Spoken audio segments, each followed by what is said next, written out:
Assalamualaikum warahmatullahi wabarakatuh. Halo sahabat muslim, selamat datang di Hikayah Channel. Hari ini kita akan menyelami kisah seorang tabi'in yang sangat istimewa, yaitu Urwah bin Zubair. Urwah bin Zubair ini adalah putra dari Zubair bin Awam dan Asma binti Abi Bakar, yang berarti ia adalah cucu dari Abu Bakar As-Siddiq. Mari kita simak kisah teladan dari beliau. Urwah bin Zubair lahir dari keluarga yang mulia. Ibunya Sayyidah Asma memiliki jarak kelahiran yang cukup jauh antara anak-anaknya. Abdullah bin Zubair lahir di awal hijrah. Mus'ab bin Zubair lahir antara masa pemerintahan Abu Bakar dan Umar bin Khattab, sementara Urwah baru lahir pada akhir pemerintahan Sayyidina Umar bin Khattab. Selisih usianya sekitar 12 tahun antara satu putra dengan yang lain. Sejak kecil Urwah sudah menunjukkan kecerdasan dan kesungguhan dalam mencari ilmu. Di musim haji ada cerita legendaris tentang 4 pemuda yang duduk bersama di rukun Yamani di dekat Ka'bah. Mereka adalah Abdullah bin Zubair, Mus'ab bin Zubair, Urwah bin Zubair, dan Abdul Malik bin Marwan bin Hakam. Keempat pemuda ini membahas berbagai persoalan kaum muslimin. Salah satu dari mereka mengusulkan untuk saling mendoakan cita-cita mereka di hadapan Ka'bah. Abdullah bin Zubair bercita-cita menjadi khalifah yang memerintah Hijaz dan melayani orang-orang yang berhaji. Mus'ab bin Zubair ingin menguasai Irak dan menikahi 2 wanita tercantik di zamannya. Abdul Malik bin Marwan berharap menjadi khalifah setelah Muawiyah bin Abi Sufyan. Lalu mereka bertanya kepada Urwah tentang cita-citanya.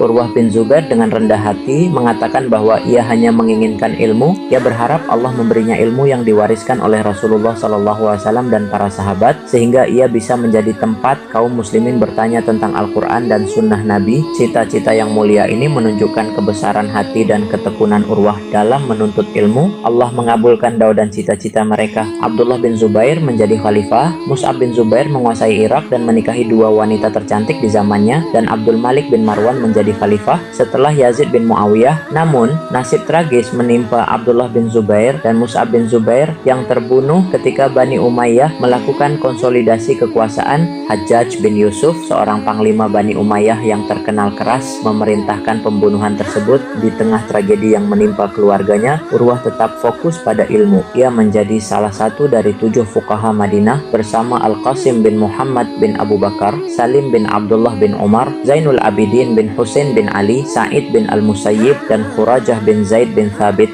Urwah sangat dihormati oleh para pemimpin Bani Umayyah karena ia tidak memiliki ambisi politik. Pada masa Khalifah Hisham bin Abdul Malik, Urwah diminta hadir ke Damaskus bersama anaknya. Sayangnya, anaknya mengalami kecelakaan saat bermain dengan kuda-kuda terbaik di kandang kuda kekhalifahan dan meninggal dunia. Selain itu, Urwah mengalami infeksi kaki yang akhirnya harus diamputasi. Dengan keteguhan hati dan tawakal kepada Allah, Urwah menolak bius, yang mana bius itu mengandung alkohol, namun beliau lebih memilih berzikir selama proses amputasi. Meski kehilangan anak dan kakinya, Urwah tetap mengajar dan menyebarkan ilmu di Madinah. Ia menjadi penasihat bagi para khalifah dan pemimpin, termasuk Umar bin Abdul Aziz. Keikhlasan dan ketabahannya dalam menghadapi cobaan menunjukkan betapa kuatnya iman dan keteguhannya. Urwah bin Zubair wafat pada usia 71 tahun, meninggalkan warisan ilmu yang sangat berharga bagi umat Islam. Kisah hidupnya yang penuh inspirasi ini mengajarkan kita untuk selalu berpegang teguh pada ilmu dan agama meskipun menghadapi berbagai ujian. Semoga kita bisa mengambil pelajaran dari kisah ini. Terima kasih telah menyimak. Jangan lupa like, share, dan subscribe untuk kisah-kisah inspiratif lainnya. Wassalamualaikum warahmatullahi wabarakatuh.